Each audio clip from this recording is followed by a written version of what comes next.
Chers élèves, bonjour. Notre leçon d'aujourd'hui est une leçon de grammaire. Elle a pour titre les déterminants, les adjectifs interrogatifs. Bien, à la fin de cette leçon, vous serez capable de définir l'adjectif interrogatif et vous serez aussi capable de le reconnaître dans les phrases et de dire aussi quel est le rôle qu'il joue dans une phrase.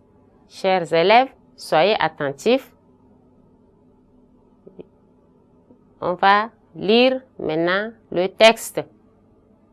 Dans quel quartier de N'Djamena se regroupent majoritairement les enfants de la rue?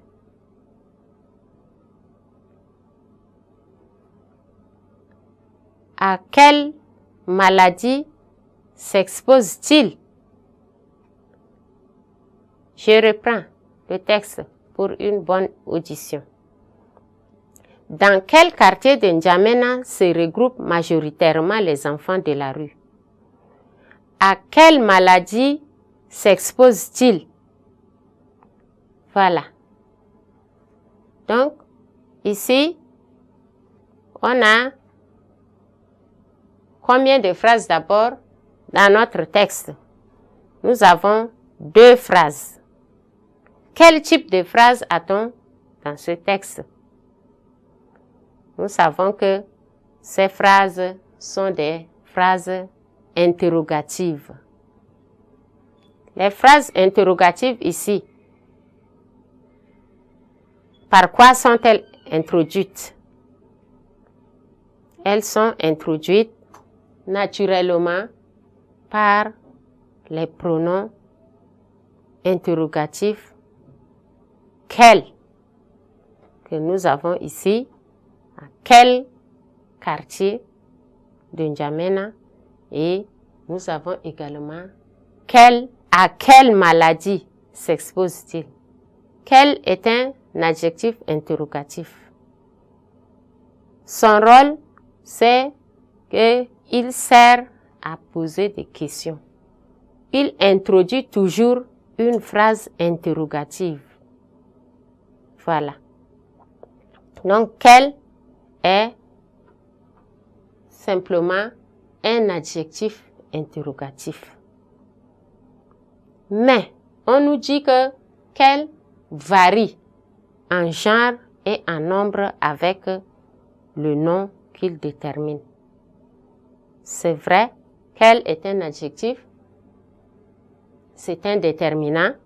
Il varie en genre et en nombre avec le nom qu'il détermine. Donc, maintenant, nous allons voir comment quel varie. Quand quel est placé devant un nom masculin singulier, il s'écrit quel. Q-U-E-L. Il s'écrit de cette manière. Maintenant, quand quel est placé devant un nom féminin et singulier, il double la consonne et se termine par E. Il s'écrit de cette manière. Quel. Bien. Quand quel est placé devant un nom masculin pluriel, il prend un S à la fin et il s'écrit de cette manière. Et quand quel est placé devant un nom féminin pluriel, maintenant, il double la consonne et il prend également un S à la fin. Ainsi, quel varie selon le nom qu'il détermine et il prend également le genre et le nombre du nom devant lequel il est placé. Chers élèves, nous avons déjà défini quel comme adjectif interrogatif Et nous savons que l'adjectif interrogatif, lui, il est placé devant un nom, et il est placé aussi au début d'une phrase et il sert à poser des questions. Et il varie aussi selon le nom qu'il détermine. Chers élèves, nous allons prendre congé et nous revoir à la séquence prochaine. Au revoir.